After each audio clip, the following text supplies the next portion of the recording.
ஓம் அகிலாண்டேஸ்வரியே போற்றி, அகிலத்தை ஆள்பவளே போற்றி போற்றி. நல்லதே நினைப்போம், நல்லதே விதைப்போம்.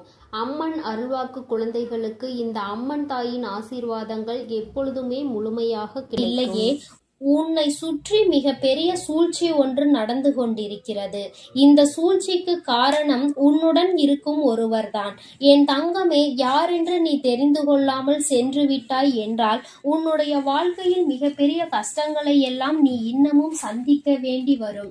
என் தங்கமே, இந்த வாழ்க்கையில் உன்னை சுற்றி நடக்கின்ற ஒவ்வொரு விஷயங்களிலும் சில நேரங்களில் உனக்கு மிகப்பெரிய சூழ்ச்சிகள் நடப்பது போன்ற உணர்வை ஏற்படுத்துகின்றது. உனக்கு சந்தேகம் இருந்தால் அதை உன்னால் கண்டுபிடிக்க முடிவதில்லை. யாரும் இப்படியெல்லாம் மற்றவர்கள் வாழ்க்கையில் செய்ய மாட்டார்கள் என்று என் குழந்தை நீ நினைக்கின்றாய். நீ அப்படி நினைப்பதினாலும் அடுத்தவர்களின் மீது சந்தேகப்படாததாலும் என்னவோ எல்லோருமே உன்னுடைய வாழ்க்கையில் மிகவும் எளிதாக இது போன்ற விஷயங்களை செய்து விடுகிறார்கள்.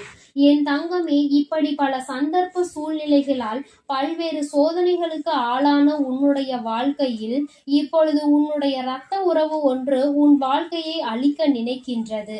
என் தங்கமே, நான் சொல்லும் பொழுது உனக்கு கோபம் வரலாம். இரத்த உறவு எப்படி என்னை பழிவாங்க நினைப்பார்கள், அவர்கள் எப்படி என்னை அழிக்க நினைப்பார்கள் என்று நீ கோபப்படலாம். ஆனால் நான் சொல்வது உண்மை அல்லவா? என் தங்கமே, உன்னுடைய இரத்த உறவு அவர்கள் தெரிந்து அந்த விஷயத்தை செய்யவில்லை. அவர்கள் அதற்கு ஒரு காரணமாக நின்று கொண்டிருக்கிறார்கள். என் தங்கமே, உன்னுடைய வாழ்க்கையில் என்ன நடக்கிறது என்பதை முதலில் நீ இது நாள் வரையிலுமே புரிந்து கொள்ளவில்லை. ஏனோ பிறந்தோம், ஏனோ வளர்ந்தோம், ஏனோ வாழ்ந்தோம் என்று வாழ்ந்து கொண்டிருக்கிறாய். யாருக்காகவும் எந்த ஒரு விஷயத்தையும் நீ இதுவரையும் புரிந்து கொள்ள நினைத்ததில்லை. உன் வாழ்க்கையில் யார் என்ன செய்கிறார்கள் என்பதை நீ இதுவரை கண்டுகொண்டதும் இல்லை. இரத்த உறவு ஒன்று உன் வாழ்க்கையில் நடக்கின்ற விஷயங்களை பற்றி வெளியில் சொல்லிக் கொண்டிருக்கின்றான். அதாவது அவருக்கு அது தவறு என்று புரியவில்லை. அவரிடம் கேள்விகள் கேட்பவரிடம் பதில் சொல்கிறார்கள். இப்படியானால் உன் வாழ்க்கையில் இருக்கின்ற ரகசியங்கள் எல்லாம் வெளியேறி கொண்டிருக்கிறது. என் தங்கமே, சொல்வது எப்பொழுதாவது உனக்கு புரிந்திருக்கும் என்று நினைக்கிறேன். உன் வீட்டில் உள்ள விஷயங்களை பற்றி வெளியில் இருப்பவர்கள் தெரிந்து கொள்கிறார்கள். அவர்களுக்கு உன் வீட்டில் உள்ள விஷயங்களை பற்றி பேசுவதெல்லாம் எப்பொழுதெல்லாம் வாடிக்கையாக இருக்கின்றது. அதனால் சில விஷயங்களை தெரிந்து கொள்ள முண்டி அடித்து கொண்டு அவர்கள் கவனமாக இருக்கின்றார்கள். உன்னுடைய உடன் பிறந்த உறவிடம் இருந்து அதை தெரிந்து கொள்ள அவர்கள் பல சூழ்ச்சிகளை செய்கின்றார்கள். இந்த சூழ்ச்சி வலைக்குள் முதலில் உன்னுடைய இரத்த உறவு சிக்கிக் கொண்டார்கள் என்பதுதான் உண்மை. என் தங்கமே, அவர்கள் இதில் சிக்கிக் கொண்டதோடு மட்டுமல்லாமல் இப்பொழுது தேவையற்ற பல செயல்களையும் அவர்களோடு சேர்ந்து செய்ய தொடங்கிவிட்டார்கள். அவர்களுக்கு நல்லபடியாக பேசுவதனால் அவர்கள் சொல்வதையெல்லாம் வேத வாக்காக நினைக்க தொடங்கிவிட்டார்கள். தனக்கு ஒரு கஷ்டம் என்று ஒன்று வரும்பொழுது அவர்களிடத்தில் இருந்து மிகப்பெரிய உதவி ஒன்றினை பெற்றிருக்கிறார்கள். அந்த உதவியினை அவர்களிடத்தில் இருந்து பெற்றதனால் அவர்களுக்கு நன்றியோடு இருக்க வேண்டும் என்று உன்னுடன் பிறந்த உறவு நினைக்கின்றார்கள். உன்னுடைய வாழ்க்கையில் துரோகத்தை செய்ய வேண்டும் என்று, அவனை அழிக்க வேண்டும் என்று அவர்கள் நினைத்தது கிடையாது. அவர்கள் நினைத்தது என்ன தெரியுமா? நம்மோடு பேசுகின்றவர்கள் நம்மிடம் எப்படி அன்பாக இருக்கின்றார்களோ அதுபோலதான் நம் உடன் பிறந்தவர்களையும் நினைப்பார்கள் என்ற எண்ணம். ஆனால் உண்மை என்னவென்று அவர்களுக்கு தெரியவில்லை. நாம் சிக்கி இருப்பது சூழ்ச்சி வலை என்று அவர்களுக்கு தெரியவில்லை. அதனால்தான் அவர்கள் உன் வாழ்க்கையில் உள்ள அத்தனை விஷயங்களையும் உன்னுடைய அத்தனை வேதனைகளையும் அவர்களிடம் சொல்லி இருக்கிறார்கள். அவர்களோ உன்னுடைய உடன் பிறந்த உறவு சென்றவுடன் இந்த விஷயத்தை பற்றி சொல்லி சிரித்து கொண்டதோடு மட்டும் அல்லாமல் இன்னமும் உன் வாழ்க்கையில் நீ பல கஷ்டங்களை அனுபவிக்க வேண்டும் என்று வேண்டிக் கொண்டார்கள் தெய்வத்திடம். அதை கேட்டு கொண்டார்கள். தெய்வமே இவர்களுக்கு இன்னமும் பல கஷ்டங்களை கொடுக்க வேண்டும், இவர்கள் கண்ணீர் சிந்த வேண்டும், அதை கண்டு என் மனம் மகிழ வேண்டும் என்று கேட்டுக்கொண்டார்கள். என் தங்கமே, இந்த வேலையை செய்பவர்கள் ஒருவர் அல்ல, 2 பேர். உன்னுடைய உடன் பிறந்த உறவோடு நல்லபடியாக பேசுகின்ற 2 பேரும் சூழ்ச்சிகள் தான் இந்த உன்னுடைய வாழ்க்கையை கேள்விக்குறியாக நிறுத்தி வைத்திருக்கிறது. எல்லோருக்குமே அடுத்தவர்கள் வாழ்க்கையில் நடப்பது வேடிக்கையாக தான் இருக்கும். வாழ்க்கையில் அதே விஷயம் அவர்களுக்கு நடந்தால் அவர்களுக்கு அதனினுடைய வழி என்னவென்பது புரியும். அவர்களினுடைய வாழ்க்கையில் என்ன விஷயங்கள் நடந்தாலும் யார் கேட்டாலும் அதனை வெளியில் சொல்வது இல்லை.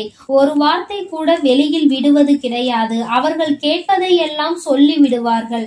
ஒரு சமயம் வெள்ளந்தியாக இவர்கள் இந்த விஷயத்தை செய்தார்கள் என்று நினைத்தாலும் கூட சில நேரங்களில் அவர்களின் சொந்த அறிவு அவர்களிடத்தில் சொல்லும். இது போன்ற நம்முடைய உடன் பிறந்த உறவை பற்றி அல்லவா பேசிக் கொண்டிருக்கிறோம். இவர்களை பற்றி வெளியில் சொல்லக்கூடாது என்று நினைத்தாலும் அதை சொல்வதற்கு மனம் எப்படி வருகிறது என்றுதான் புரியவில்லை. இந்த விஷயத்தில் தான் உன்னுடைய அந்த உடன் பிறந்த உறவின் மீது உன் தாயானவள் எனக்கு கோபம் வந்து விடுகின்றது. அதனால் என்னவோ தண்டனைகளை உன்னுடைய உடன் பிறந்த உறவே கொடுத்துவிட வேண்டும் என்று நான் முடிவெடுத்து விட்டேன். இன்று அவர்கள் மற்றவர்களுக்கு நடத்துகின்ற செயல்களை கண்டு சந்தோஷம் அடைந்து கொண்டிருக்கிறார்கள் என்றால் நாளை நம்முடைய வாழ்க்கையிலும் இது போன்ற ஒரு விஷயம் நடந்தால் அதை எப்படி எதிர்கொள்ள முடியும் என்று ஒரு சிறு துளி அளவு கூட சிந்திக்கவில்லை. நம்மை நம்பி ஒருவர் ஒரு விஷயத்தை சொல்கிறார்கள் என்றால் அதை நம் மனதிற்குள் வைத்திருக்க வேண்டும். முடிந்தால் அவர்களுக்கு உதவி செய்ய வேண்டும், இல்லை என்றால் அவர்களை விட்டு விலகி நிற்க வேண்டும் என்று அவர்கள் ஒருபொழுதும் சிந்திக்கவில்லை. இப்படி நினைக்கின்ற மனிதர்களிடத்தில் முதலில் பேசுவது தவறு. உன்னுடைய உடன் பிறந்த உறவு தனக்கு பேசுவதற்கு ஆள் இல்லாமல் யார் ஒருவர் தன்னிடத்தில் நல்லபடியாக பேசுகின்றார்களோ அவர்களிடத்தில் எல்லாவற்றையும் உளறி கொட்டுகின்றார்கள். என் தங்கமே, நான் நினைப்பது இவர்கள் வாழ்க்கையில் இன்றும் திருந்தவில்லை என்றால் நாளை இவர்களின் வாழ்க்கையும் கேள்விக்குறியாக மாறிவிடும். இன்று உன்னுடைய வாழ்க்கையை கேள்விக்குறியாக மாற்ற நினைக்கின்றவர்கள் நாளை அவர்களினுடைய வாழ்க்கையையும் கேள்விக்குறியாக்க நினைப்பார்கள். உன் வாழ்க்கையில் நடக்கின்ற பிரச்சனைகளையே இப்படி கேட்டு தெரிந்து கொண்டிருப்பவர்கள் அவர்கள் வாழ்க்கையில் நடக்கின்ற பிரச்சனைகளை எந்த அளவில் துருவி துருவி கேட்டிருப்பார்கள் என்று ஒரு நிமிடம் சிந்தித்து பார். என் தங்கமே, எப்பொழுதுமே நம்முடைய வாழ்க்கை அடுத்தவரின் வாய்ப்பேச்சுக்கு ஆளாகிவிடக் கூடாது.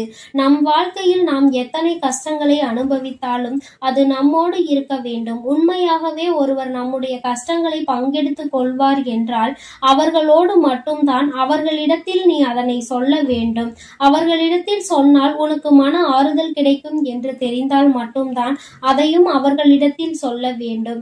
என் குழந்தையே, மாறாக இது போன்று செய்யும் பொழுது உன்னுடைய வாழ்க்கை அங்கே எல்லோருக்கும் திறந்த புத்தகமாக மாறிவிடும். என் பிள்ளையே, இனிமேலாவது ஒரு விஷயத்தை தெளிவாக புரிந்து கொள். முதலில் உன்னுடைய உடன் பிறந்த உறவு இந்த விஷயத்தை தெரிந்து கொள்ள வேண்டும். அவர்களுக்கு இப்பொழுது ஒரு காலம் வந்திருக்கின்றது. அது என்ன தெரியுமா? அவர்கள் வாழ்க்கையில் அவர்கள் விளையாட போகிறார்கள். ஒரு நல்ல பாடம் ஒன்றை கற்பித்துக் கொடுக்க போகின்றார்கள். இவர்கள் அவர்கள் வாழ்க்கையை பற்றி சொன்ன விஷயத்தை வெளியில் சொல்ல காத்து கொண்டிருக்கிறார்கள். இதனால் அவர்கள் சந்திக்க போகின்ற பிரச்சனைக்கு பிறகுதான் அவர்கள் தெரிந்து திரும்பி வரப்போகிறார்கள். நம்முடைய உடன் பிறந்த உறவை பற்றி பேசியது எத்தனை பெரிய தவறு என்று அவர்கள் நிச்சயமாக உணர்ந்து கொள்ள போகிறார்கள். என் தங்கமே, தண்டனையை நாம் கொடுக்க வேண்டாம். அவர்களே அவர்களுக்கான தண்டனையை ஏற்றுக்கொள்ள போகிறார்கள். அவர்கள் செய்த தவறு அவர்களுக்கே திரும்பி வரப்போகிறது. அவர்களின் வாழ்க்கையை அவர்களே இப்பொழுது காயப்படுத்திக் கொள்ள போகின்றார்கள். என் தங்கமே, எதுவாக இருந்தாலும் உடன் பிறந்த உறவினை முதலில் மற்றவர்களிடத்தில் பேசும் பொழுது நம் குடும்பத்தில் உள்ள விஷயங்களை வெளியில் சொல்லக்கூடாது என்று எச்சரிக்கை செய்ய வேண்டும். இப்பொழுது அவர்கள் பட்டு திரிந்தினால் அவர்களினுடைய எண்ணங்களில் மாற்றம் தெரியும். உன் வேதனைதான் ஆனால் அதிகரிக்கும். அதற்கு முன்பே அவர்களை எச்சரிக்கை செய்து பார். நிச்சயமாக என் குழந்தையே, எல்லோருடைய வாழ்க்கையும் நல்லபடியாக மீண்டு வரும். யாரும் உன்னை எந்த ஏளனமும் செய்துவிட மாட்டார்கள். என் அன்பு பிள்ளையே, ஏனென்றால் உன்னோடு இருப்பது இந்த வராகி அம்மா என்பதை நீ மறந்து விடாதே. நான் உன்னோடு இருந்து உன்னை எப்பொழுதும் பாதுகாக்கிறேன் என்பதையும் நீ மறந்து விடாதே. என் அன்பு பிள்ளைக்கு இந்த வராகி அம்மாவினுடைய ஆசீர்வாதங்கள் எப்பொழுதும் முழுமையாக இருந்து கொண்டே இருக்கும். என் அன்பு குழந்தைக்கு, என் அன்பு பிள்ளைக்கு இந்த அம்மன் தாயின் அன்பும் ஆசீர்வாதமும் முழுமையாக கிடைக்கும். ஓம் அகிலாண்டேஸ்வரியே போற்றி, அகிலத்தை ஆள்பவளே போற்றி போற்றி.